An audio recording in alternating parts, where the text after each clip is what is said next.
Whai muri I te angitūtanga o te wiki o te reo Māori me te kaupapa nui o Mahuru Māori, e pēhea ana te ora rānei o tō tātou reo ka mehameha. Ai rānei ka pōti te Māori mō te reo te take. I noho tahia Hania Douglas ki tētahi o ngā ihopu manawa o te reo Māori kia pānia papa.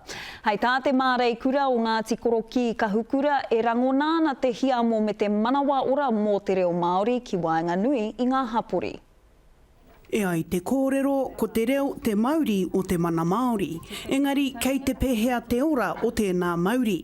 E rongo anau e kaha haere ana te hia o ngā iwi I Aotearoa, Pākehā mai, Māori mai, ki te whakamahi I te reo Māori. Kamutu kei te kitea, kei te nui ake te kitea o te reo. I ngā hokomaha, I ngā tohu, I ngā pānui rānei, puta I te motu. O te taupori o Aotearoa, te kaumāwhetu o rau he uri Māori. E rua te kau o rau o auauri Māori e mōhiu ana ki te kōrero I tō tātou reo Māori.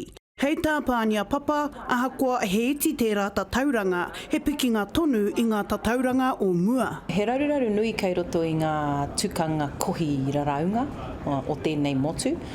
Nō reira, uau ana te ine I te piki haeretanga o te tokomaha e kōrero ana I te reo. Ko era namara, he pikinga era I ngā nama I kōrero rāpea taua I etahi tau I mua mai tēnei. Hei tā papa e whanake tonu ai te reo me kaha, me tika, me pono hoki ngā whakaaro o ngā mana nui ki tēnei taonga pueaki.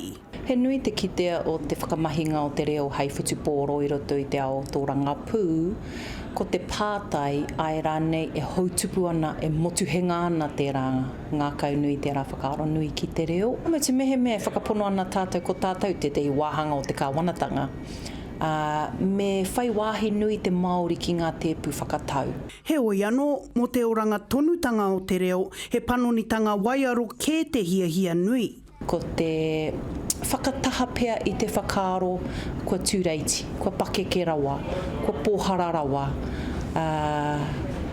kua puhuki rawa rānei te hinengaro. Kare pera rawa ana te koi, kare au I whaihua I te kura. Era kōrero whakaaro, whakataumaha noi hoi te tangata me whakataha.